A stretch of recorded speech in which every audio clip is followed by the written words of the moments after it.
What's going on, y'all? Happy Tuesday, August 26th. Welcome to the Gary Williams Stole My Lawn Furniture program. Brooks, who's that with you? Shmim Shmeza. I didn't know it was Jewish week. This is weird. Oh, my God. Tim Mays is in town for hopefully just a week. I want to kick this I down. hope longer, but I want to see you more. But for your sake, hopefully you're back. It's always good seeing Tim, and I want to kick this thing off really nice today. Old English coming in hot. Oh my god! Oh my god! Why didn't you tell me? I want a beer. He's got done golfing, dude. I figured you already had a couple. I haven't had it one single beer. I played golf today with my high school freshman year biology teacher. How'd you shoot him? I shot an 83. I had a 39 on the front and a 44 on the back. Just a lot of putts. If the putter was hot, I could have probably broken 80 today, but just wasn't to be. But it was a good day nonetheless. I'm not going to complain about an 83. Dude, you got great weather for it too, man. I mean, I know you guys are at Indy, out. but it's pretty damn nice out today. Yeah, it's perfect weather out here. It's like in the low 70s all week, low to mid 70s. Awesome. So I think it's like 65 when I walked outside, or even less than that. It was kind of chilly. Yeah, it was cold. Coming from Florida, I was freezing. Oh man, he's got that Florida boy in him already. Yeah. You forgot your PA roots. I know. Being in Florida for a month, coming here, I was like, oh my gosh, feels like winter. Dude, speaking of golf, man, Tommy Fleetwood, what up? How about that? Man. Finally. Only ever that I don't have money on Tommy Fleetwood. So he wins. Plus 1,300. And I felt so awkward because whoever the announcer was said, like, it's a 3 on the 18th tee box because it's a 3-shot lead. He might not be able to blow this one or something like that. I'm like, oh my God, don't say that. He's going to dunk one right in the freaking water. Whoever the announcer was. That's crazy. There's like a famous, like Vandevelde, I think is his name, and like it was a British Open in like the 90s. He had a 3-shot lead on 18 and he lost. Jean Vandevelde, and he could have basically taken a 7-iron out and just hit the ball. He could have actually laid up to the ladies' tees and continued to hit that far and still won the tournament. He hit the ball into a burn, and he actually took his shoes off, rolled his pants up, like he was wearing knickers, and he got into the burn, and he was going to hit the ball out of standing water. And then he ended up getting out of the burn and then putting all of his clothes back on, and then still lost the tournament. Yeah. Pretty rough stuff. He shot a snowman on that one hole and then lost the tournament. Pretty rough. I had no snowman today, which is really nice for me. But neither did Tommy Fleetwood this weekend because that dude was just hot from start to finish. Scheffler came out of the gates firing. I think he shot like a 64 on the first day, 63. And then after that, he just kind of was middling by his standards for the rest of the tournament. And nobody really gave Tommy. I mean, Cantlay was kind of giving him a run. Did you guys watch it? How did you think it played on TV? And how did the moment feel when Tommy won? Did it feel like huge to you guys, or did it just kind of feel like, eh? Boys, let you guys go. I'm gonna be honest with you. I didn't watch too much of it. But I mean, Tim, did you watch any of it? No, I didn't watch any of it. I was actually not expecting him to hold that lead going into the last day. And I mean, we had family stuff going on all weekend. Probably drank a little too much on Saturday as well. So Sunday was a wash. But I watched a lot of it. It was awesome. It was great to watch. Patrick Cantlay is an absolute look. I'm sure he's a nice guy, but he is a turd when it comes to watching golf because he's a raindelay. He's a human raindelay. He's Steve Traxel without a glove. He just takes forever to hit the damn ball. At one point, whoever he was playing with on Saturday actually started walking up the fairway while he was still lining up his iron shot. I would do the same thing. I would be trying to speed him up like an NBA team trying to run fast breaks or something. You know what I mean? Just try to run out in front of him, start putting before he's even on the green. Like, I'm done with your shit, dude. It's so bad. It surprises me that him and Xander Schauffele are such good friends. Well, apparently he's like a really dry and funny dude off the course, but on the course he's so deliberate and he just doesn't give a fuck what people think. He'll just take his time and just. Well, there's nothing wrong with being your own person, but I mean, don't hold up the game. Like you're a detriment to the game at the moment. But either way, it was awesome to see Fleetwood. Great hair, great eyes, and just I don't know why I said that, but They don't call him Fairway Jesus for nothing. But I love it, and also I like the fact, like, I don't smoke cigarettes or anything, but I love that he rips heaters on the course and he has to hide behind trees so the camera can't pick him up. Yeah, he's ripping heaters behind. He's ripping daggers behind the trees. Also, his wife is like 25 years older than him. Really? Yeah. Yeah. He stopped by. Thanks, He Brooks. stopped by an Orioles game. Guys. Oh man, he did stop by an Oriole game when they had the BMW. I saw that on the coverage last week. Yeah, Timmy, how's everything going in Indy? Are you rehabbing? Have you pitched just so far? I haven't really gotten an update on you yet. No, I just got here last night. So left Florida. Got here last night, and yeah, scheduled to pitch tonight, Friday night, and Sunday, and then see what happens from there. But yeah, here for the week. I was in Bradenton last week, making a couple rehab appearances there, and so far so good. So yeah. What's scheduled. Is it like one inning, or is it a pitch count? Is it how are the outings going?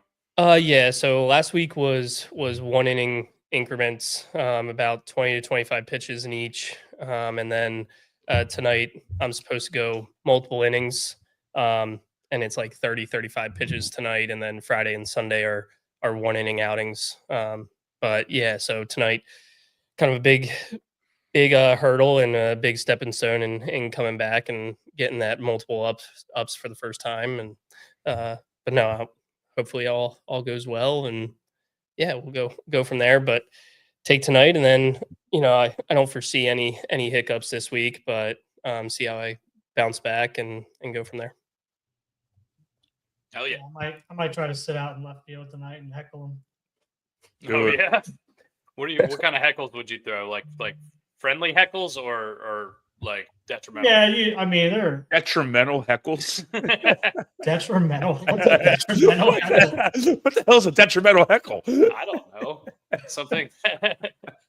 I used to heckle Tim in college quite a bit when we were doing like our Black and Gold World Series, just because he wasn't on my team that year. But I heckled him quite a bit from the dugout. Just try to get in his head. But me and Banks and Caitlin, and then some of their friends and their kids are going to go to the game tonight, and we're going to sit out on the lawn probably with a blanket so the kids can run around in the park, because they're not going to sit in the seat. Tim, this is actually kind of a fun question. Have you ever been a part of a game where there was a member of the crowd that was heckling so much that it actually became like a problem in the game for any specific player? It could have been a teammate or you. Because we see it all the time. We see the stories of these fans, like, I don't know names with some of the players that have done some stuff, but Yeah, I would say like Detroit. Last season with Toronto, we had like an incident in Detroit, but nothing that like really boiled over. It was just something where security had to take care of something up in the stands of somebody kind of crossing the line with their heckling of us. And for the most part, like guys are like, listen, you're used to being heckled, and you're used to kind of the opposing fans getting on you while you're warming up. But there is a line that gets towed and sometimes crossed where it gets a little more personal than the average heckles. So you just kind of no names or anything. Was it like they just get personal? Yeah, personal, and just kind of like very like it was nonstop. It was just constant. Yeah. So I think more and more you're kind of seeing these incidents come up, but No, I mean, for the most part, you're used to the standard heckling of fans. It just sometimes lines get crossed when you bring somebody's family into it or personal things that. Without a You doubt. guys aren't human though. Yeah, no, I didn't machines. think I thought you guys were just. Yeah, I think but- that's part of the problem. Just so many people glorify athletes in general, and just like it's hard. You kind of forget that they're humans at times. From some fans, and you just kind of have to like, hey, put yourself in their shoes. I mean, we talked about it earlier this year with Marte or whatever. Is that the one where he started? I mean, he actually started crying. Like, I'm not making fun at all. And just no, but I mean, people just forget like they're human beings as well. Like, Christ, just because you buy a ticket to a game doesn't mean you get to actually be a dickhead. Yeah, it's ridiculous. Unless you're the San Francisco guy, the guy that does like the clean heckles in San Francisco. That guy's.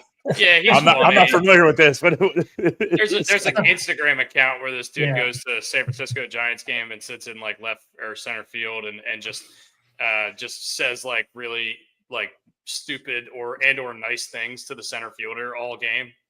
But he always ends it with "ya bum." Yeah, jackass. I bet you have a really great credit score, ya bum. But the whole section like knows that's his shtick now. It's fun because he's kind of gotten like Instagram famous or TikTok or whatever he's on. But he's really funny, and everybody goes to try to sit in that section just to try to listen to him. And I don't know how often you got to come up with a lot of new material to like keep you really do going all year long. But I don't know.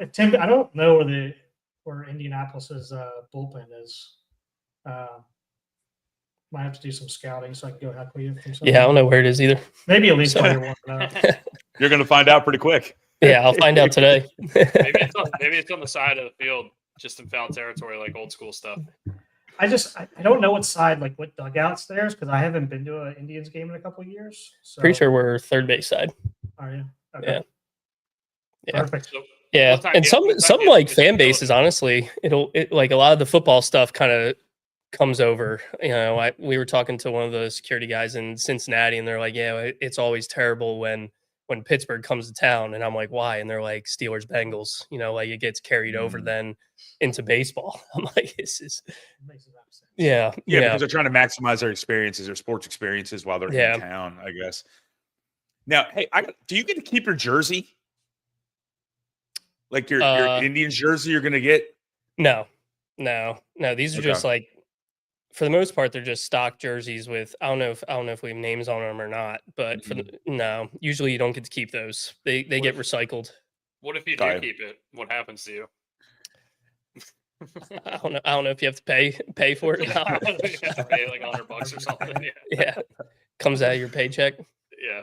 I mean, I was looking at the jerseys from like last year, I guess now, 2 years ago. Whenever like the little names were on the back, like you can still see highlights at times of like, it looks so weird. I forgot about those. I forgot about those so much too. shit for that. I mean, as they should have. Like when you see a highlight and it's like the back of like the old jersey, it's a highlight from last year or 2 years ago. Like it looks bad. It looks Mickey Mouse. Weren't those jerseys too where you like see through the pants? Nike. Yeah, the Nike ones. Nike took over, yeah. I mean, and Pittsburgh has a black jersey. So, I mean, and I remember the Orioles have their Friday night blacks too. So you could see right through all that when they wore those with the white pants.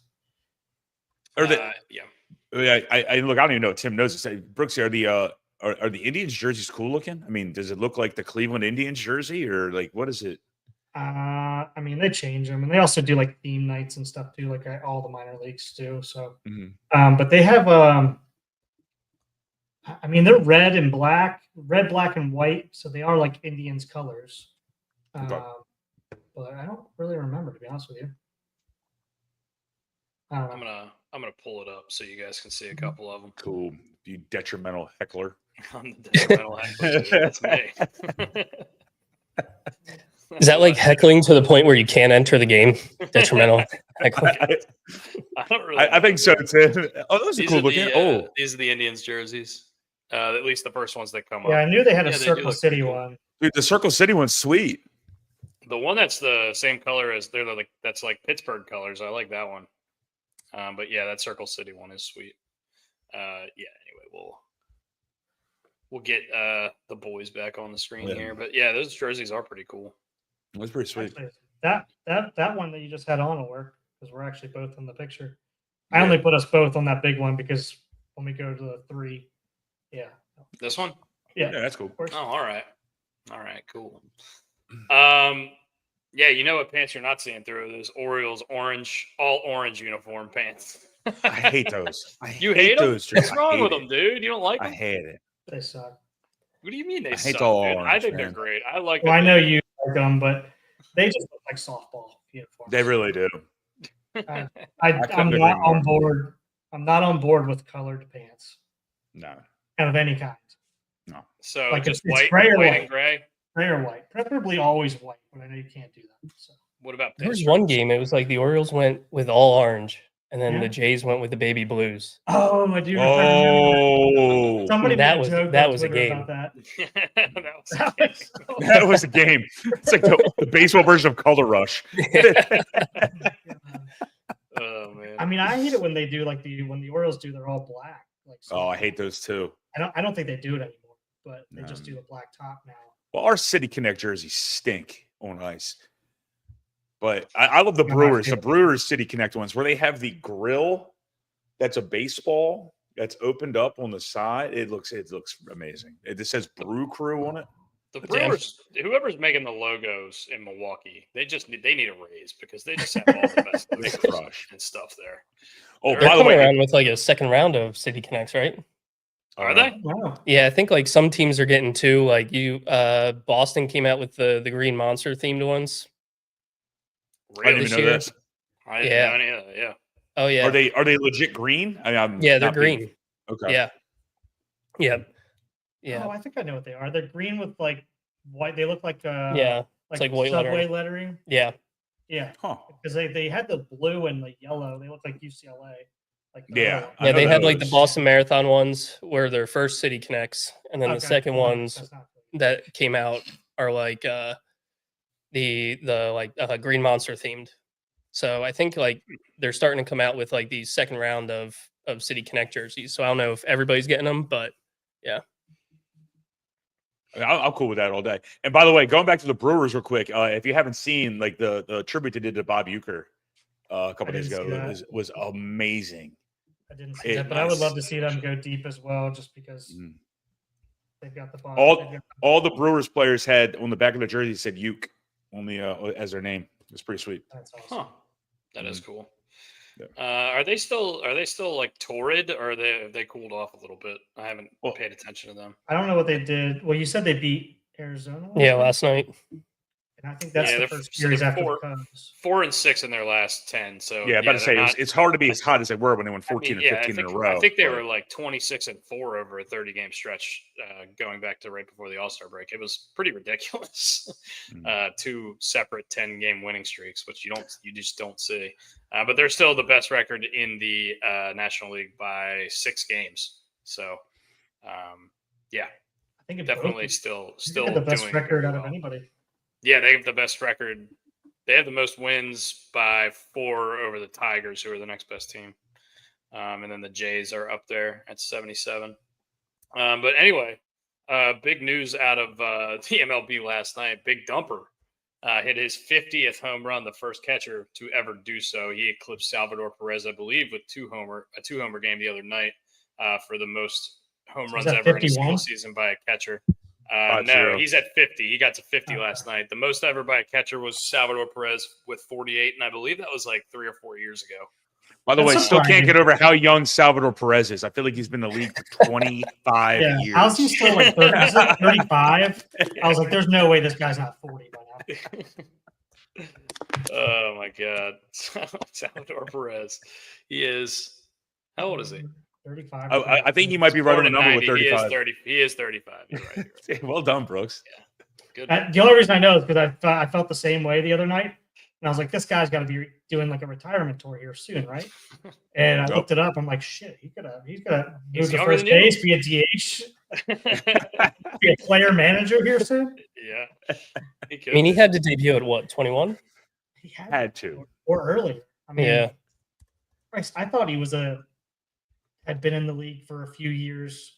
I thought he had an AARP card. I had no idea that he was this young. When the Orioles got swept by them in the playoffs in 14 or whatever it was, I thought he was had been in the league for a pretty long time at that time. He's been in the league since 2011. He played 39 games in 2011, and then 2012 was his rookie year, like his official rookie year, and then he made 6 straight All-Star games to follow that, and he's also made 3 more since. So, been in the league since 2011, 9 All-Star games in 14 years. I would say Hall of Famer? Question pretty mark? good stuff. He's got a couple of years left still. Yeah, I think a couple years left. The jury's still out. To write that story, but as of right now, I think he's probably already a fringe guy. Somebody you're already going to think about. 5 Silver Sluggers, 5 Gold Gloves, World Series MVP. I mean, then there it is. That's a lot of accolades there. That's a lock. Yeah. But yeah, good for the big dumper. Got to 50 homers. What he's been doing as a switch hitting catcher has just been unbelievable this year. Have you ever faced Cal Raleigh, Tim? Yeah. Last year, I gave him a homer. What was that giggle?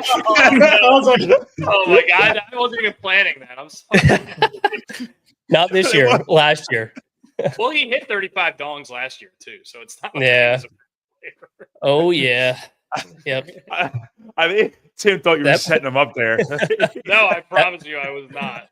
As soon as he giggled, I was like, something. I definitely would have if I would have known. I would have asked you anyway. That might have been the only time I faced him.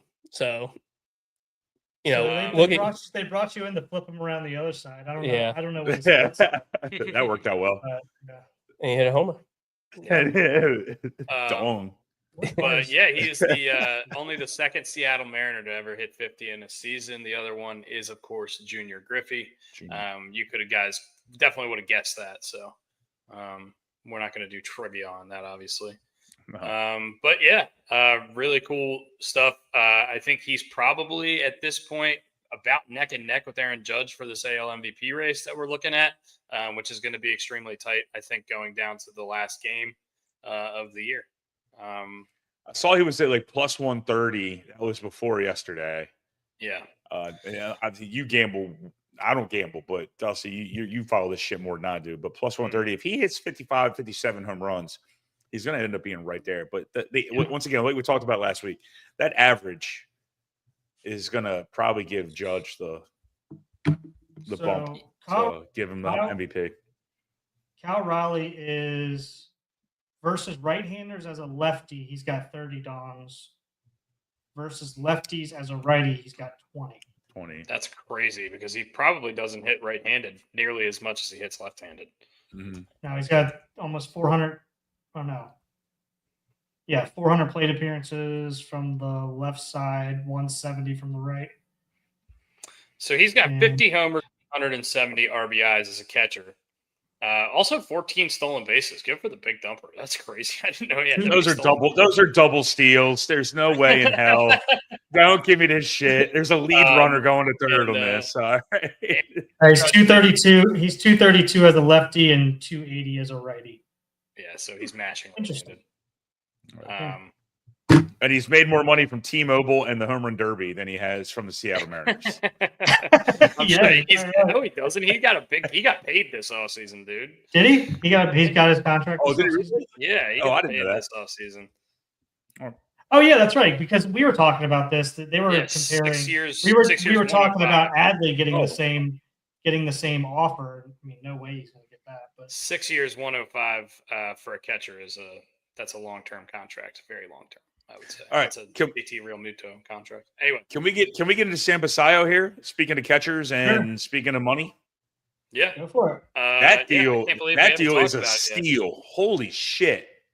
Yeah, it looks really similar to like the early Braves deals, the Acuna deal and the Albies deal that the Braves signed maybe like 4 or 5 years ago now with those guys when they were really young, but. Yeah, it takes him basically through arbitration and what would be like maybe his first or second year of free agent eligibility. But it secures his financial freedom or his financial future for sure. What did you guys think of it from an Oriole perspective, and what do you think about it from a Basayo perspective? I think, go ahead. I think it's, I don't know. Tim and I were actually talking about this beforehand. It seems like it's the kind of the trend right now is you're kind of taking a calculated risk in giving these contracts because he got the contract after 3 or 4 games, right? So all things considered, like if he lives up to half of what we think he's going to be, he's still going to be a solid player. But it looks like a great deal on paper for the Orioles, right? It looks like a steal, but if you sit there and go and be relative about this, it's the highest pre-arb contract ever to a catcher. So yeah, is it that great of a deal? I don't know. We just paid him the most ever from a pre-arb catcher, so who knows, right? And obviously, Tim, chime in whenever you want. If you don't have to if you don't want to. But it almost seems like, in terms of baseball money, this seems like a drop in the bucket. Especially, if you get anything that's half of what he is supposed to be, you're saving money in the grand scheme of things. Because 3, 4, 5 years from now, that could be a $220 million player. Could be. Yeah. It's a calculated risk on both sides, right? Because if you're Basayo and you're an all-star for the next 5 years in a row, then you're probably going to be looking back at this contract like, I probably could have gotten a better extension if I waited like 2 more years. But if you're the Oriole, but it's same thing for the Orioles. This guy could fall off a cliff. And how many times have we seen really great prospects come up and fizzle out? And I don't want to, throw guys under the bus. But we've seen it time and time again over the course of the last, 5-10 years and probably over the course of history. So, it's a calculated risk on both sides. What do you think about these contracts in general, Tim? Unless you don't want to comment on it, you don't have to. Well, I think it's great. Personally, it's like, okay, great for the player. I'm happy he got his deal and money. I'm also, you look at and you're like, oh, he's been there 3 games. These deals don't happen overnight. I don't think that this thing was just first talked about after his debut. I'd like to think that this was an ongoing conversation for a while now, and it's just the peak was him debuting and getting to the big leagues. But I've never been involved in a negotiation of that matter, so I can't really talk from experience. However, it's good for him. I anytime a guy gets paid, I think it's good for the game, and it's so yeah. I think what you guys are talking about, calculated risk, it's like as a player, you want to guarantee yourself some future and flexibility, and who knows? It's a back and forth because, okay, he gets paid. Maybe he goes out and plays a little bit more free. He doesn't have to worry about when's the next contract coming. And you talk like, well, if he's a 2-time All-Star, he'll look back and regret it. Well, who's to say if he is dealing with pressure of when's the next contract coming, or man, I have to perform this year, or else who knows what's going to happen next year, that he plays to that level. So there's a lot of things that and details that get lost in this a little bit. And he's not making the league minimum. Yeah. So for him, he gets paid. He knows where his future lies with Baltimore, and he could go out there and prepare and play as such, and not have to worry about, man, what's the organization think of me, or what's going to happen next if I don't play up to the potential and to the standard that I hold myself at. So this could be really good for the Orioles and really good for him in terms of just locking down a deal and being able to go out and play without any of that added pressure of a contract. And also, at the end of this deal, he's only 28 years old, so he could have a couple more bites at the apple here. He's going to be 30 years. He'll be 30 years old at the end of this deal. I think 28. Will he be 30? Well, He's potentially 21. 30. I guess, it's an 8-year deal. 29, 30. It depends on the option. It's the option here is a 9. Yeah, there's a 9th year add-on there. So depending on whatever the deals he signs after this, he can do one more huge bite at the apple in terms of a long-term contract, or he can take a couple smaller deals and have a couple more bites out of that way. So I was stunned to see the deal, not because of the number, but because it's a Scott Boras client, and normally Boras waits He's not a Boras until. client. Oh, someone told me in that group chat that he was a Boras client. So then No, I have the wrong information. My bad. He's If a he was a CAA. Boris client, he definitely wouldn't have signed this. Yeah. Then I'm just gonna shut my mouth because I read that he was a Boras client by our baseball group chat. I love the deal. I think it's amazing. Now I have a question for Tim here. When a guy gets paid that young, and maybe you don't even know the answer to my question, does it affect the clubhouse? Like other players being like, why didn't I get that opportunity from the organization? I don't think so. In the grand scheme of things, I mean, I think for the most part, guys are happy when other guys get paid, especially their teammates. You're happy for the guy. He has earned the right to negotiate that contract and get that contract. So it shouldn't affect the clubhouse. I'm not in that clubhouse in particular to give any insight, but for the most part, guys are just happy to see somebody get paid. They're happy that, and from an organization, I think it provides them a little bit. They know where they stand with him and on the books, the financial books with him into the future. So you can plan around that as well, knowing what the next, 8 years hold from a finance standpoint. Yeah, I mean, why wouldn't you be? I don't know. From anything that I've ever heard, guys are usually pretty happy. They want to see people get paid, and they never. I mean, we talked about it. People never get mad about other people in the clubhouse trying to go get a bag from whatever, even in the NFL and stuff like that. But I mean, if anything, this should be something where it tells Boris and his clients that are in that clubhouse that, hey, the Orioles are ready to play ball. I mean, this is good news for the organization and fans as well. I mean, I know a lot of people were like, oh, what a deal this was. Of course, we're skimping on this. But again, it's the highest pre-arb deal to a catcher of all time. So it's hopefully it's a sign of things to come. So and that should make everybody else in the clubhouse pretty happy as well. And look, I don't see a negative in this deal whatsoever. I mean, even if it fails, and I don't want it to, knock on wood, I don't want it to fail. I just don't see how it can be a detriment to the team in the grand scheme of things. Because even if it doesn't go well, what did we really lose? Okay, we lost what, $88 million because that's what it can be after 9 years. But this looks so good. I don't. I think it's Find a negative in this deal. It's a small financial risk based on the overall wealth of the organization and the ownership. So I think it's a smart deal for the Orioles. I think it's a smart deal for Basayo, locking up financial freedom, and he still has a chance to make more money in the future. So I think this is a good deal for both sides. Could Basayo potentially make more money down the line if he is what he is hyped up to be? For sure. But see, Acuna. I mean, Ronald Acuna should be asking for $300, $400, $500 million. Yeah, he's on that Scottie Pippen contract right now. But you look at that, and unfortunately, like he's had some injury, like some bad luck with injuries, and so you look at a deal like that, and Acuna is worth a lot more than that contract. However, if he's going year to year and has had some tough luck with injuries, who knows what it would have been. I think it's from a mindset, from a mental place, it's hard to turn down deals like this, knowing the weight that gets lifted off your shoulders, not having to worry about what comes next. You could just go out and play baseball. So, I love it. I love it from that perspective too. I never even thought about that as just like a personality thing. Like maybe he can be more free going to the ballpark, doesn't have to worry, but just one less thing to worry about, like you said. So I like that point, Tim.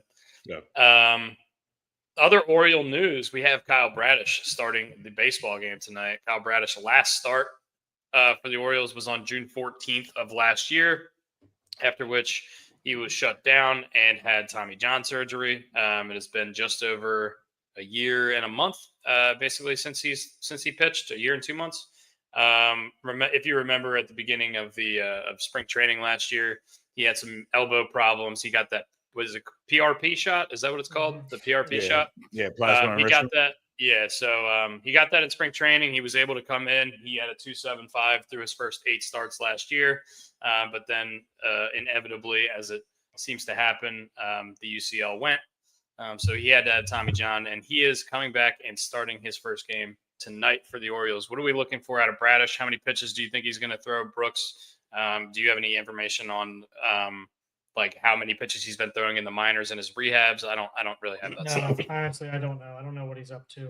But I mean, they're not going to push him. I don't think he goes anywhere over 90. I don't see why you would.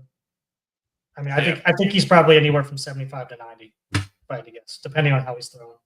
Now he feels. Correct? Yeah, I mean, similar. I If I think was the in manager, a that's what- in a perfect world, it lines up similar to what Bieber did with Toronto and Miami, and kind of go by that plan.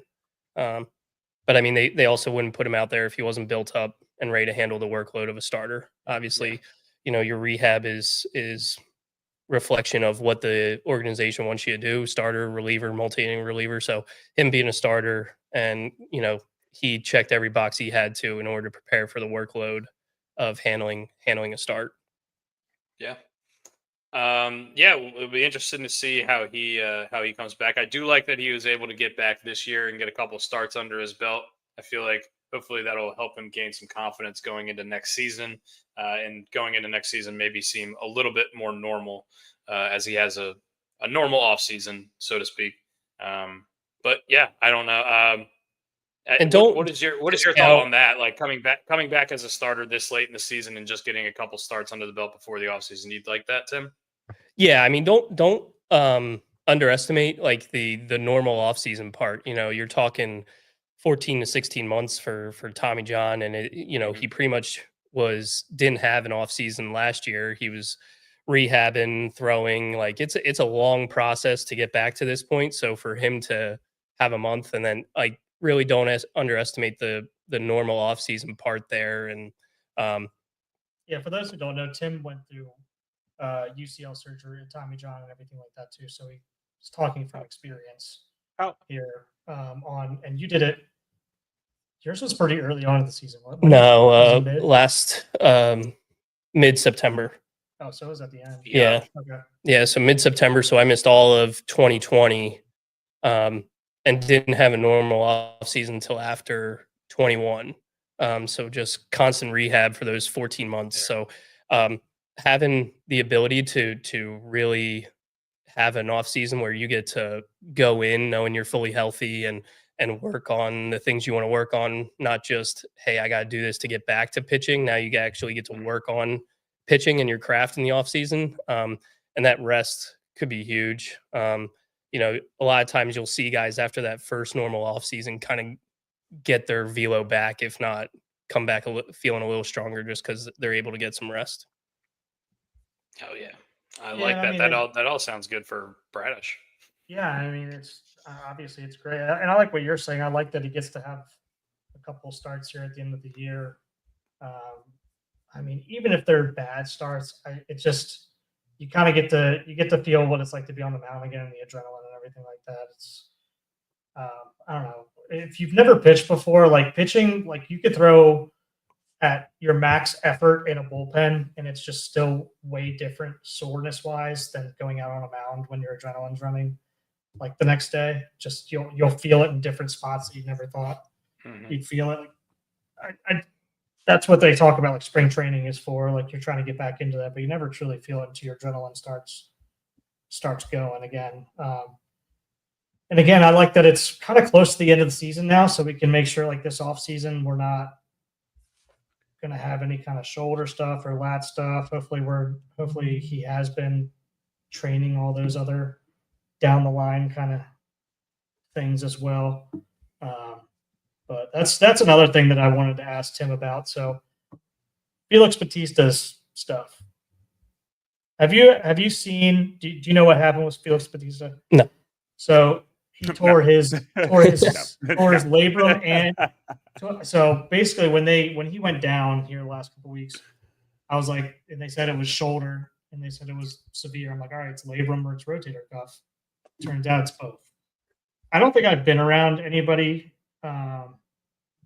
throughout like high school, college, or summer ball, college summer ball, or anything like that has come back anywhere really relatively close to where they were before either of those injuries. More labrum, because that's what I've been around more.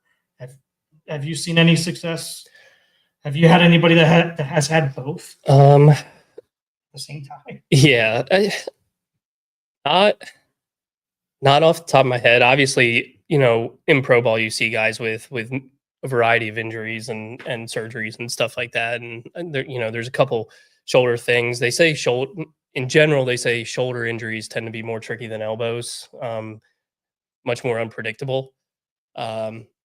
So I don't know. A lot of people say the shoulder rehab tends to be tougher than the elbow in terms of getting back to, what you were previously. Not to say that he's a shoo-in to not do it. You never know. Everybody's different in how they recover from things, and especially when you're talking surgeries, and it is unpredictable no matter what surgery it is. I mean, Tommy John is unpredictable in what you're going to come back as. It's just you don't know until you start throwing. Except Tommy John, there's a lot more of them to where guys, have a better feel for how to attack the rehab. Where I feel like the success rate is much higher. Yeah.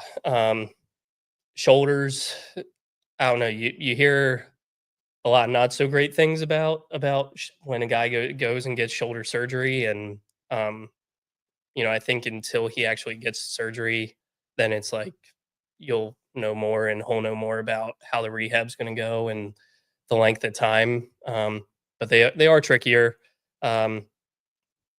And yeah, it's a lot less of a success story than Tommy John's. At least what I think of anybody off the top of your head that was a success. No.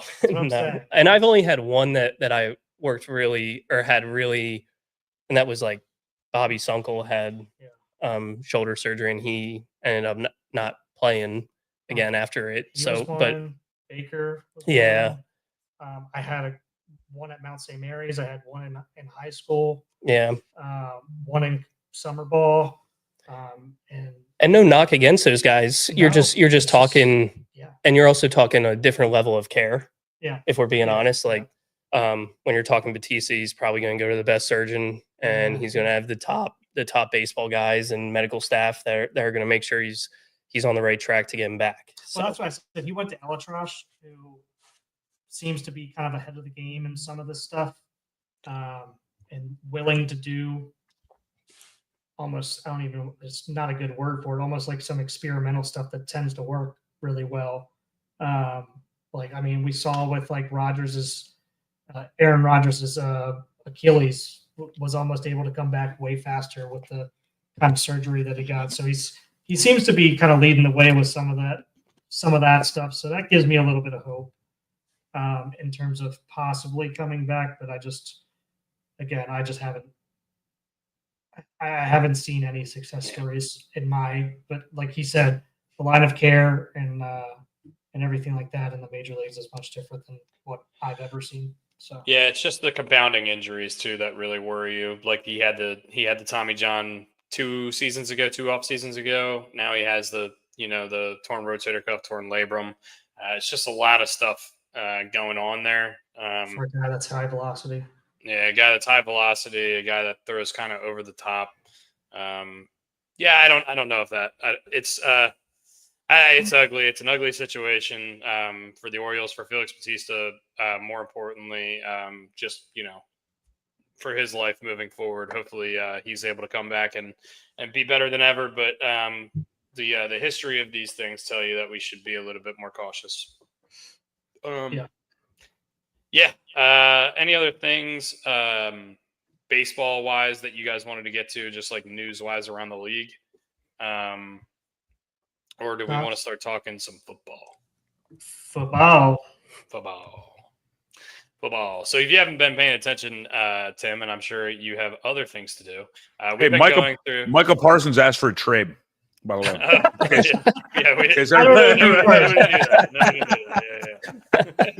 There we go. We brought up Michael Parsons. We brought up Cowboys. Yeah. There's the click. All right, and we moved on. The viewership's about to flood in. So for the last couple of weeks, we've been doing divisional previews. The only 3 divisions we have left, I believe, are the AFC East, the NFC North, and the AFC North. So we're going to save the AFC North for our last show before the season starts. So you guys want to do the NFC North or the AFC East today? NFC North's more fun. Let's let Tim pick. Well, Tim's got to go here in a minute. Yeah. Yeah. Tim's got 8 minutes. Tim's got 8 minutes. I got like five minutes. But, 5 minutos. yeah, 5 go minutos. Birds. Yeah. Go Birds. All right, well, Go So that's before we fair. go, let's talk about we can hold off on the we'll do the preview just after Tim leaves. Fine. Tim, what's your expectations for the Eagles this year? Do we think the defense takes a step back? Do you think you're going to repeat? Do we think Saquon Barkley's going to have 8,000 yards this year? What do we got? We got a repeat Super Bowl. Yeah. Who are you going to beat? Oh man. See that I haven't even looked into. There's a bird team just about an hour and a half south of there. Yeah. that we'd like to see in it. Yeah. Yeah. There's part of me that thinks it's like, oh, is it Josh Allen's year? You know, are the Bills going to break through and get to the Super Bowl? Saquon, he's just a different animal. So like all these things about him taking a step back and regressing, it's like the guy has defied odds at every turn. Like, what is there any type of like negative thing that has come up or anything saying otherwise that he's not going to have another great year? And your offensive line is amazing. Yeah. Yeah. And The defense, you know, yeah. Yeah. I don't know. It's like when Vic Fangio took over, it was like that defense took a step forward. So I think he'll be able to scheme some stuff up to get guys in good situations to perform and be successful. So, but it's also, I find it so hard, and you guys can correct me if I'm wrong, to like judge these guys in preseason. You know, like you don't know anything about anybody until week 1 of the season, just because of who's out there. And I do think teams are starting to play starters a little more in that last preseason game than maybe in years past, but you have no clue what, you know, they could be testing some plays out, testing a new scheme out. But like, I just feel like you can't judge these teams until week 1 of the regular season, when it's like, oh, okay, like they look different this year than they did last year. No, we're judging rosters at this point. Yeah. Yeah. I totally agree with you, Tim. I can't really take much stock out of the preseason. I can think of one guy in particular who was like a dominant preseason player, and then it actually translated into him having like a really good career, and that was Victor Cruz. He kind of came out of nowhere and completely went off for the Giants and whatever that preseason was. Russell Wilson, yeah, that's another one. That's a good one. But for the most part, those guys are fewer and further between. I don't know. I think you learn a lot more in the first couple of weeks of the season. Please always remember this. The Detroit Lions went 4-0 in the preseason and then went 0-16 in the regular season. So that's how much 4-16, dude. 4-16. But now look at them. 20% of your games. Now look at them. Now look at them. Yeah, now look at them. They're coordinatorless, and we don't know what the hell they're going to be. Yeah, I'm not gonna lie to you. That's my disappointment. That's my disappointing team of the year, and I hope I'm wrong, because I really want Detroit to actually have a winner. But they were so damn good. But when you lose those 2 coordinators, and Tim, you know this because the Eagles lost 2 coordinators, didn't have the same season right afterwards. I think the Lions are going to take a step back, because when you lose both your defense coordinator and your offense coordinator, there's this turnover there, and you got to learn new systems, new schemes, stuff like that. That takes a toll on a squad. Yeah, I mean, not to mention that Frank Ragnow, who's like a potential Hall of Fame center, retired. Kevin Zeitler, who we know is a very good right guard, is gone. So they have to replace those 2 dudes on the offensive line. David Montgomery's coming back off an injury this year. Jared Goff doesn't have his coordinator, like Brian said. It could look a little different in Detroit this year, and I think we're going to lean into the NFC North here as we do our previews. But Tim, I know you got to roll, man. Yeah, thanks again, guys. Yeah. Hey, good luck tonight, buddy. Kick some ass. Kick Right. some ass, bud. Yep. Hell yeah. See you, buddy. Thanks, guys. See you. Yeah. See you, man. I'm Keep gonna make throwing myself those. at home here in Tim's hotel room. Yeah. Yeah. Keep throwing those two steamers / sinkers. Have fun in the JW. They said, have fun at the JW. Yeah. So with all that Lions talk, we are going to be getting into the NFC North. That means the last two divisions we have to cover after the show are the AFC East and the AFC North.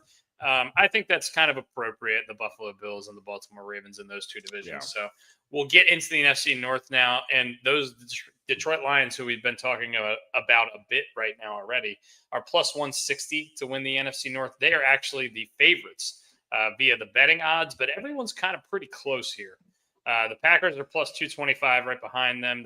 The Minnesota Vikings with their rookie quarterback or second-year rookie quarterback are plus 320, and then the Chicago Bears are pulling up the rear plus 550. But Vegas kind of seems like they're not 100% sure what's going to go on with this division that got three teams in the playoffs this year and certainly has a lot of quality football to be played in it. We'll continue to talk about the Lions first, just because we already started talking about them. Mm-hmm. What do we expect out of Jared Goff this year without Ben Johnson? Do we think we're going to see massive regression, or do we think he's going to be able to still be a decent player with all those really great weapons on offense around him? Brooks, go ahead. I don't see why not. So they just promoted one of their guys from within, right, to be the offensive coordinator? Mm-hmm. I believe so, yeah. Mm-hmm. So I don't think it's going to be too much different. I think they're going to keep following on – building on whatever the offense is. Obviously, they're going to change it a little bit.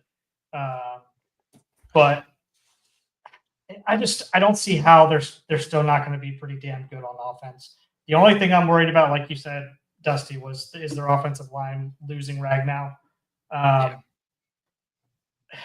I mean, I feel like they had a little bit of a heads up that this was coming. So, hopefully they felt pretty confident in whoever they have whoever they're going to have filling in for him. But, yeah, I think it's going to be the same? No, but I think it'll be pretty comparable. I think they should take a little bit back, but I just don't see with all those weapons why they're not going to still be pretty dominant. Yeah, I mean, they're not going to go 14-2. All right? They're not. Yeah. It's a tough division. Well, there's 17 games, so they can't go 14-2. They can't do 16. There's a bye week. So they can go. They play 16 games. They play 17 games. Oh, that's right. They play 17 games. Well, they got 2 bye weeks now. They don't have 2 bye weeks yet, do they? They will when they go to 18 weeks. When they go to 18 games. 18 games. Yeah, 18 games. Oh man, wait till the college football gets to 64 teams. It's gonna be great.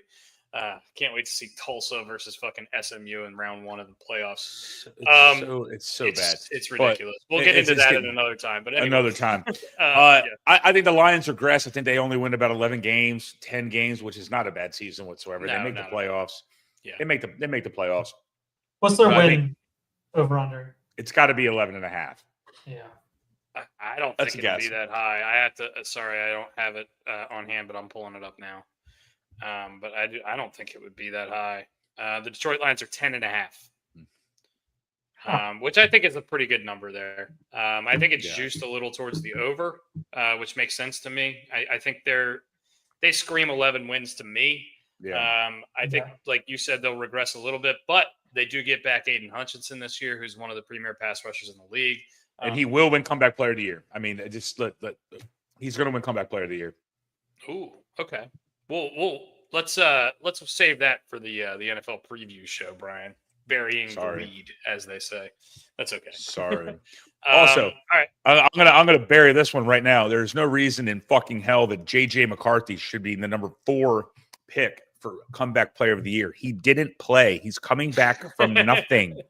He never played from nothing. Yeah. That's like Joe Flacco winning. By the way, Joe Flacco won comeback player of the year. DeMar Hamlin died. All right. I want you to remember that real quick. Well, didn't they make another category now or something? It should be like, I don't know what the hell there should be a comeback and a most improved. Like in the NBA, there's a most improved player. And I like that almost a little bit better. Well, Joe Flacco came back from a couch. And I love Joe Flacco, by the way. DeMar Hamlin died. Yeah. Who should have won the award? Last year, Sam Darnold should have won most improved player because he was coming back from being terrible, not coming back from an injury. You know what I mean? And then I think they did put stipulations on it this year or something. Anyway, we'll get into that argument when we do come back for the year. But but Lions are going to be the class of the division. They're too damn good. See, I don't know. I think this division is going to be really, really competitive again. Do I think they're going to get 3 teams in the playoff again? I don't know, but all 4 of these teams have at least an outside chance of making the playoffs. And even the team that's pulling up the rear in odds, the Bears. We'll go to the next. We'll go in descending order here because we started with the Lions. Let's go to the Packers. They have plus 225 odds to win this division. They have finally done it. They have drafted a receiver in the first round. It only took them 400 years to do so, and it took them after they lost their 2 Hall of Fame quarterbacks to do so, which I think is just hilarious. But anyway, Jordan Love played what we think played hurt pretty much all year last year. I know he was in and out of games and in and out of the lineup throughout the year. Malik Willis had a couple of games in there where he was a starting quarterback for Matt LaFleur's offense. They get Matthew Golden out of Texas, who is a super speedy deep threat guy who could stretch the field for them. Christian Watson's going to be out at the beginning of the year. So that will help him see more of the field, I think, early in the year. They get Romeo Doubs back. They get Dontavian Wicks back. They get Jaden Reed back. It's kind of a middling receiver class. They have a lot of guys that are just kind of pretty good. Jaden Reed was really good last year until he got hurt. So they scream a team that's going to pick up one of these receivers that gets cut. Yeah, you think so? Cap cut. Yeah. Amari Cooper, by the way, is still free agent. Nah, he signed with the Raiders yesterday. Did he really? Yeah. Going back home. Mm-hmm. Oh my God, I didn't know that. Mm-hmm. Everybody goes to Geno's. Good for him. He's going back. We're going to Shabooms. They returned Josh Jacobs, who was quietly one of the best running backs in the league last year, and really has just been quietly one of the best running backs in the league for like 5 years in a row. Mm-hmm. That guy's really good. And I think their defense is fine. I don't really know. That's the question mark of the team for me is the defense. They lose Jair Alexander, who basically never played for them anyway, so who cares? Yeah. But I think the offense is going to be good. I think as long as Jordan Love is healthy, I think they'll be better than they were last year. But the defense is still a question mark for me. What do you guys think about the team in general? They're banking heavily on Rashawn Gary being an absolute beast, which, I mean, they paid him to be a beast. I like the Packers. I don't love the Packers. I love the Lions. And I know I just said that they're going to regress a little bit, so it sounds like I'm shitting on them. I like the Packers. I don't love the Packers. Brooks? We can't hear you. Can't hear you. Uh-oh. I think they're going to be on par with like what last year was. Okay. I don't think it's going to be that different. I mean, Dusty's right, though. I mean, Jordan Love did not really play healthy the entire season. When he came back, I can't remember if he hurt his knee or his ankle or it was a bunch of different shit. It was like all over the place. It was like operation. Where's he hurt this time? Oh yeah. Didn't we talk about that? The guy from Operation looks like Sean Foy. Yes. Yeah. We have talked about that. That's Dr. Sean Foy to you. Dr. Sean Foy. And again, like it's the same thing. Like, is their receivers going to stay healthy? Like, I know Christian Watson and Jaden Reed were like hurt at different times last year. Mm-hmm. One of them always has a hamstring. I feel like it's Reed always has the hamstring. Mm-hmm. They lost Jair Alexander, which he hasn't played very much the last 2 years for them. They lose Robert Saleh, who joined them halfway through the season, but seemed to make a huge impact on their defense. Yeah. But yeah, I just don't see. I just don't see it for some reason, and that's just a feeling. I'm kind of out on the Packers until they prove me otherwise. So their over under is 9.5, and that's juiced minus 120 to the over. So Vegas expecting them to win around 9 or 10 games, basically, is what that tells me. Yeah, I mean, I don't know. I think this team is one of the real big question marks of the league for me, because I could go either way. It's kind of a stay away for me. This is a pendulum swinger, and you're 100% right, Dusty. Like, I don't know which way to go with this one. I mean, I think that number might be right on point. I know you can't have a half a win, but I think 9 might be the number. Well, you could have a tie. I think them and Minnesota are just going to be same as last year, kind of like duking it out for second place. Like, I don't know. Minnesota won 15 games last year. They won. Well, they only played 16. So you're right, because I mean that was not the that same team was not supposed to be that good. They were all kind of duking it out for first place, I guess I should say. But I do kind of think them and the Packers are going to be kind of neck and neck, because I don't know what the Vikings are either. Can you imagine being Sam Darnold and being like, dude, we went 15-2 and you shipped me off to Seattle? Are you fucking fisting me right now? He threw for 4,600 yards almost. It's pretty crazy. I think that's a lot of Kevin O'Connell, but good for Sam. We're gonna find out. Another guy who injures every part of his body every week, by the way, we didn't mention with the Lions, Sam Laporta, who I'm just terrified to get anywhere near in any fantasy drafts, because he's just got a Q. He's got a Q next to his name no matter what at the beginning of every week. So you just never really know you're going to get out of that guy. Although he did have a decent sophomore campaign. Next team in the division, the Minnesota Vikings, who Brooks just mentioned. They won a ton of games last year. They came up short in the last week of the season to win the division, and then got kind of destroyed in the playoffs. Just 2 really, really bad weeks for their quarterback. They do have a new quarterback this year, J.J. McCarthy, who they took early in the first round in the draft last year. He unfortunately tore his Achilles in training camp last year, so he missed the entirety of last year, but they are putting all of their eggs in his basket, so to speak. They have a great offensive line. They have a very good defense who performed really well last year, kind of surprisingly, under Brian Flores, who's just one of the best defensive coordinators in the league, and has been so for a long time. I like Kevin O'Connell. I like Brian Flores helming the defense. I'm just not sold on J.J. McCarthy. If he's good, I think this team has as good a shot as any of these teams of winning this division. If he's not, it's going to get ugly. So, I mean, it's all hinging on him. And it always kind of does with the quarterback. But I don't know. I mean, there's a lot of weapons on this team, on both sides of the ball. What do you think, Brian? He tore his ACL, right? Yeah, tore his ACL. Was it? Either way, he hurt himself. I'm going to look it up, but I thought it was Achilles. I thought it was ACL. I mean, it could be either way. It was season ending. It's season ending. But this is so hard to call because you just don't know what JJ McCarthy is going to bring to the table. I mean, when they play all of his highlights on McAfee, or they show him on like First Take or whatever the fuck it is, or Good Morning Football, it's the same 7 plays over and over and over and over again. Sweet. He can throw a nice ball 6 times. Just show me what you can do when the actual bullets are flying. And he hasn't had the bullets fly at him yet in a real NFL game. So I don't really give a shit what you did against third stringers. So we're gonna find out. We're gonna find out pretty quickly in the first 2-3 weeks what the Vikings are. Yeah, I agree with you. It was his meniscus, by the way. So we were both. So, but it was knee. Yeah, that makes me feel way better than a Achilles, though. Yeah, that's true. Yeah, I mean he's like 22, dude. He's gonna be fine. I just realized my mic has been on mute the entire episode, and it's just been picking up my voice from Tim's mic. I was gonna say you sounded quiet earlier, but it was fine. I could hear you. Tim sounded good. Well, yeah, he should have. He was right in front of it.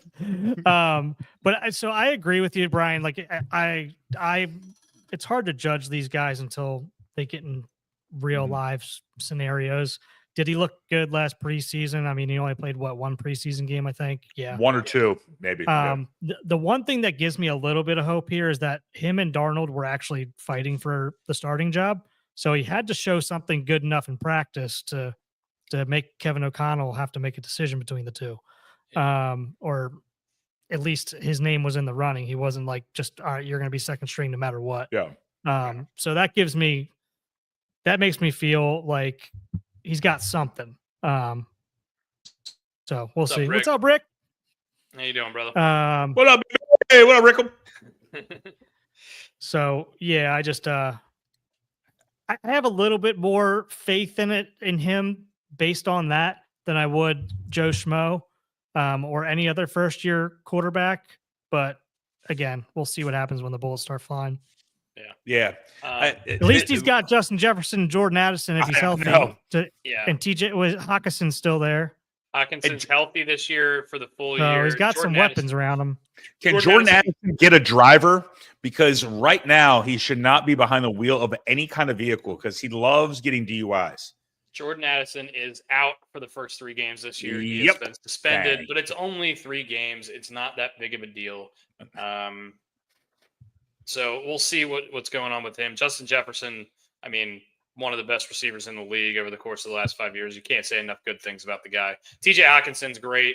Like I said, he's going to be healthy this year. They have Aaron Jones coming back. He's been great for a long time. And they actually signed Jordan Mason from the San Francisco 49ers, who was really good in McCaffrey's absence last year.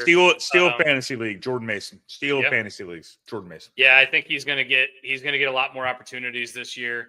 As you can't load the box. You cannot load the box against the Vikings because of those receivers. And they just so happen to have one of the best offensive lines in football with returning members at both tackle positions, both guard positions. I like what I see out of the Vikings. I love Kevin O'Connell as just an offensive coach. I think that Sam Darnold was a complete clown, and then all of a sudden he was decent at football. With this guy, so I think I can't go that hard on him. I mean, he's playing with the Jets. He was bad. Can I just take Adam Gase's fault? Yeah. Can I take a quick right turn from the left-hand lane? Okay. Yeah. How did LSU not win multiple national titles with Joe Burrow as quarterback, Clyde Edwards-Helaire, Justin Jefferson, and Jamar Chase was on the offense? How in the flying fuck did you not win Terrence every Marshall game? and Randy Moss's kid? What? Can you imagine Joe Burrow throwing to 2 of the best receivers in the NFL right now, and Clyde Edwards-Helaire, who went in the first round of the Chiefs? Well, he only played 1 year, didn't he? Joe Burrow. Burrow only started. No, he started 1 year. Junior year, right? He didn't start his junior year. I think he only started his junior year. That might be the most stacked college team I ever heard of, at least on offense. Because it's loser state, according to Joe Radke. Loser State University. The Vikings other than that Miami team, those Miami teams were on the payroll was ridiculous there, but those Miami teams were stacked too. The Vikings over-under is 9.5. That is juiced to plus 115 for the over. So Vegas taking just a small slight under on them. Yeah, I mean, it's just JJ McCarthy. If he's good, they're going to be good. If he's not, then they're going to struggle. And it sucks just breaking it down to that because, I mean, you could say that about just about any quarterback in the league, but really he's the question mark on the team, the biggest one. So we'll see. The last team in this division, the Chicago Bears. I'm going to spoil it. I'm going to buy all the post hype on the Bears. A lot of people thought the Bears are going to be really good last year. I think the Bears are going to be pretty good this year. They did a lot to bolster their offensive line. They brought in Joe Thuney. They brought in Jonah Jackson, I believe, to play guard. They drafted another guy to play offensive line. They already had 2 tackles that they've drafted in previous years. Caleb Williams now gets the pleasure of playing under Ben Johnson, who turned Jared Goff into one of the best quarterbacks in the league over the course of the last couple of years, or at least one of the most consistent. I think DeAndre Swift with 1 more year in the system. They get rid of Keenan Allen and replace him with a 2nd or 3rd round rookie in Luther Burden, who is a complete burner and just a freak athlete. I actually really love him late in fantasy drafts. I think he could be this year's Brian Thomas. And that's behind Roma Dunze and DJ Moore, who's always consistently good. They also added Colston Loveland, who was the number 10 overall pick in the draft, who they took over Tyler Warren inexplicably to me. But apparently they love what he can do over the middle of the field. And I just don't know about the defense. What do you guys think? Yeah. I don't have a ton to add. What did they win last year? 4 games? Something like that. I think it was better than that, but I don't think it was great. I think they'll be better than last year for sure. I mean, just based on some of the stuff that you just said. And another year for Caleb Williams to have under his belt. Hopefully he's not running for his life the whole time. We saw 5 and 12. They were 5 and 12. we saw spurts of it last year. We like kind of like the same thing we said with Bryce Young. Like we saw what we're hoping he could be at times. But again, we'll see what that offensive line does because that was atrocious last year. Never trust a team that has people named Caleb, Luther, and a guy named Loveland on the same team. I will take the under all day on this. Dusty, I'll go pie to the face on whatever the over-under is. If you take the over, I will take the under. Pie to the face. I'll take a pie to the face bet on this right now. Let's do it. I don't know what the over-under is. Look it up. I'm taking the under. 8.5. Oh, that's a big one. Under! Under! You already agreed to it, too. Oh, no. Oh, no. Wow, that's a man. They gotta go at least 500. I'm going under all day. They got 7 wins written all over them, and I'm going to take Colston Loveland to suck ass. All right? Dude, Matt Eberflus isn't there anymore. Things are going to be okay. Like, why are you so bad? In fact, I hope they bring him back to be the offensive coordinator. And I know he's a defensive guy. So. Oh, my God, dude. All right, boys. With that, I'm going to let you guys finish this because my laptop's about to die. Right. But good seeing you. I'll see you guys again on Thursday. We might be pushing back again on Thursday a little bit too because I got to pick up my parents from the airport. Okay. That's okay. So we'll keep you updated. This one obviously trying to coordinate with getting down here to see Tim and Dusty playing against the. I got you. I want to. Hey, if it's okay with you guys, I want to do a draft next Thursday, this Thursday. Yeah, let's do it. Either best movie soundtracks or best animated movie. Ooh. And it has to be full animation, not like Roger Rabbit, where you have. Oh. So like Lego movies out. So like Toy Story. I'm making up, just making up something random. What about like Osmosis Jones? There's like a 10-minute. Yeah. Okay, never mind. We'll get into logistics. Osmosis Jones. There's one scene where Bill Murray is in real life. And then it's out. It's over. And then it's over. And Bill Murray fucked it all up for all of us, man. All right. Anyway, yeah, that's basically the gist of our AFC preview. And what podcast can you go get? Osmosis Jones gets dropped. Osmosis Jones is awesome, dude. I hate us. I hate us so much. By the way, the Browns just cut Deontay Johnson, former Ravens great. We love him. Oh yeah, he had one catch. That was cool. He has been cut by so many teams in the last 12 months. I mean, I think he's been cut from 5 teams in the last 12 months. That dude eats shit burgers for breakfast. Oh my God. The Giants cut Tommy Cutlets to Vito. He's going to get picked up by somebody. I think he might get picked up by the Cowboys. Mecole Hardman got cut by the Packers. Yeah. Tyjae Spears heading to the IR. So if you're a fantasy owner and you like Tony Pollard, this is a good time to buy on him before the Tyjae Spears news maybe hits the old records on the fantasy lines. But yeah. What else do we want to get into? Taylor and Travis announced their engagement. No way. That's whoa! Huge news. Laura, you're dropping hammers today, homie. Is this true? I haven't seen anything, but this better be true, Laura. If not, I'm coming at you. I'm driving down to Florida to kick your ass, Laura. Yeah, it's official via SportsCenter. Wow. All right, now sports gym teacher are getting married. Good for them. Now SportsCenter can talk about something other than Micah Parsons. That's pretty cool. Who cares? We care, dude. We're Swifties. Who cares? Kaka. It's on ESPN and IG. Yeah. Good for them. This is not football relevant, and we're not going to get into it on the podcast. I'm a big Taylor Swift guy, though. So I'm a Swiftie. I'm a huge Swiftie. Yeah. Right. Yeah. Anything else you wanted to talk about from this week in sports, or do you want to do an immaculate grid and go home on this episode?